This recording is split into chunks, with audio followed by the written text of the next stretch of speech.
Hot's a funny word. It can refer to the temperature of tap water or a blowtorch. This is more the latter. Let's drive the 2013 Ford Focus ST and check the tech.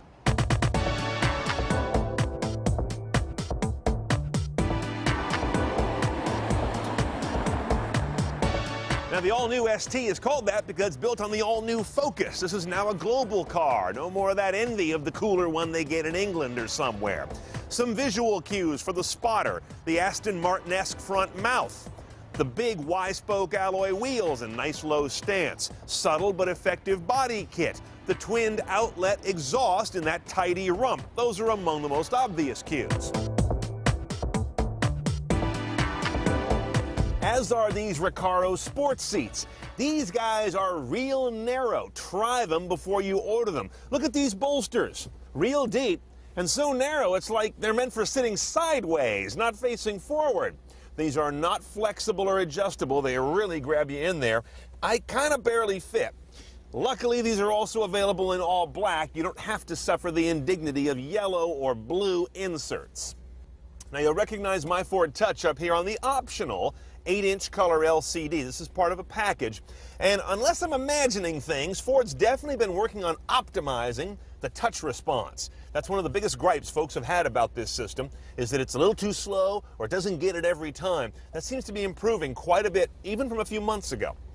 But you know what's really interesting about my Ford Touch that people don't always realize? It's not so much about what's on the screen, but what's around it. This is what I've noticed driving a lot of Ford cars. Depending on these bezels and how deeply this thing is inset, and whether your hand is going to bump into this stuff, that dramatically changes its usefulness. Because notice what they do. They use every inch around the perimeter of the screen. There are very few places where they don't go right to the edge with things. And the buttons are fairly small, so precise hand-on contact is critical. But look, if you've got this plastic stuff here getting in your way, or if it's too far to reach, even for a long-arm guy like me, that ends up being a bigger problem than what's actually on the screen. And of course, Sync always has great array of sources, from satellite radio, optical disc, USB, Bluetooth streaming, SD card. Really well optioned for that kind of thing, but notice a couple of these are options. HD radio you have to option in, and the same thing goes for satellite radio. Beyond that, we're talking pretty standard Focus cabin stuff, high trim Focus cabin stuff. Great materials all around, I think. This is different though on the ST, that eyebrow display of 3 performance gauges, oil temperature on the left, turbo boost, and your oil pressure. That's unique to this trim level, of course. Oh, this is new. Little street signs floating in midair instead of some of those tortured diagonal reading lines of font. This is very good at a glance. And finally, this little screen here in the middle is very simple on this car. It doesn't have all these elaborate different layers of how you can set the vehicle up. It's basically a glorified trip odometer. At no point are you going to be able to get an ST that is really kind of stripped or bare bones, and that's an interesting part of the story. This vehicle's got real hot hatch cred, but at all times it's a very civilized Focus. Okay, into the ST engine bay where things are very interesting. Now under here lies a 2-liter inline 4-cylinder all-aluminum engine that is very similar in its architecture to any old garden variety Focus. It's got direct injection and turbocharging, and you're thinking, oh, that's an EcoBoost motor. But they pervert it in this formula, and that's good for us. They tune it for performance as opposed to efficiency. So that means numbers of 252 on the horsepower. That's about 100 more than a base Focus.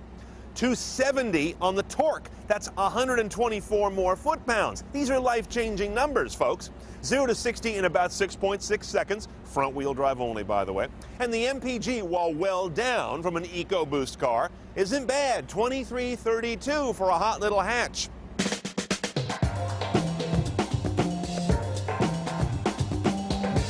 The first sin of a high-performance front-wheel drive car is usually this wheel hop. The front end comes up, the front wheels get all pigeon-toed, it all starts to spin and kind of go nowhere, and then it finally bites and shatters left and right. It's a real undignified mess.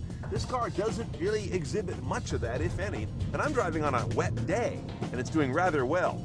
Electronically controlled front differential. As I mentioned, front-wheel drive only on this car. There's no sort of all-wheel drive rally version yet, though. Wouldn't you love that? What I'm also struck by on this ST is how there is, and I rarely say this, no turbo lag. I'm not finding any. You can actually read it in the boost gauge. When you tip in, there's boost there immediately, but most importantly, you feel it in the vehicle dynamics. This is also a fun car, whoa, to toss around. It does very nicely turning on center. It's just dialed in that way. I don't know if you can hear that very well, but this car has one of the great engine notes in an affordable car. Different than exhaust note. Any car can be loud. It's much harder to get an engine to sound good. Most manufacturers just kind of cover it up and hope it all goes away. But this car has a great engine note when you get on it, and then it's very quiet when you're off it, so it can be an everyday car. Now, controversially, you can only get this car with a 6-speed manual.